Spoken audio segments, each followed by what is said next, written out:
بسم اللہ الرحمن الرحیم۔ شروع اللہ کے نام سے جو بڑا ہی مہربان اور نہایت کرم کرنے والا ہے۔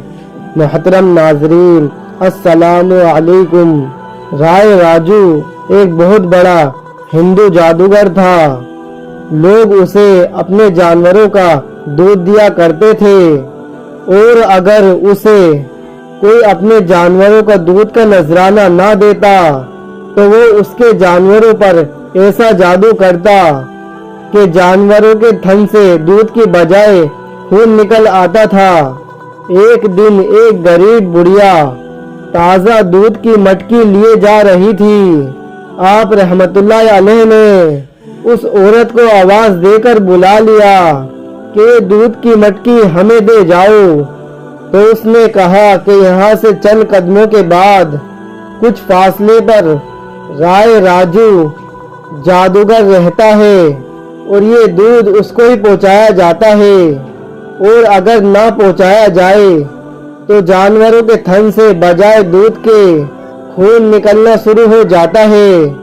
آپ نے تبسم فرما کر کہا کہ دودھ ہمیں دے جاؤ، اور تمہاری گائے کے دودھ میں خدا اضافہ کر دے گا۔ یہ کہنے پر اس عورت نے وہ دودھ آپ کی خدمت میں حاضر کر دیا۔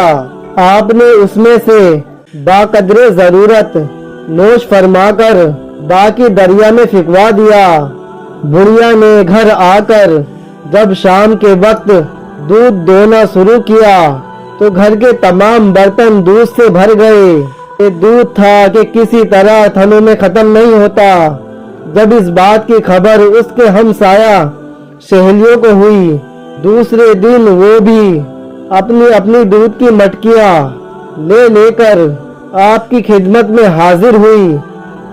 آپ ہر ایک کی مٹکیوں میں سے تھوڑا سا دودھ لے لیتے اور باقی دریا میں پھینکوا دیتے۔ اس طرح ان سب کے مویشیوں میں دودھ کی بھرمار ہوتی گئی، اور تمام جانوروں کے تھنوں میں سے دودھ دھڑا دھڑ آنے لگا۔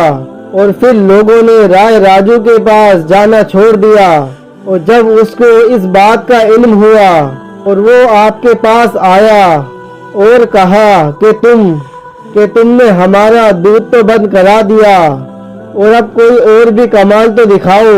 اور آپ نے فرمایا میں کوئی جادوگر نہیں کہ اللہ کا ایک عاجز بندہ ہوں، اور اگر تم میں کوئی کمال ہو تو دکھاؤ۔ تو چنانچہ اس جادوگر نے اپنے کئی کرشمے دکھائے، جن میں سے آخری یہ تھا کہ وہ ہوا میں اڑنے لگا۔ آپ نے اپنا ایک نالین اس کی طرف پھینک دیا جو ہوا میں اڑنے لگا، جو ہوا میں اڑتے ہوئے اس کے سر پر زور زور سے لگنے لگے اور اس کو زمین پر لے آئے، اور نتیجہ یہ نکلا کہ واپس آ کر وہ آپ کی خدمت میں حاضر ہوا، اور آپ کے ہی دستے مبارک پر اس نے اسلام قبول کر لیا اور آپ ہی کے ساتھ ہی رہنے لگا۔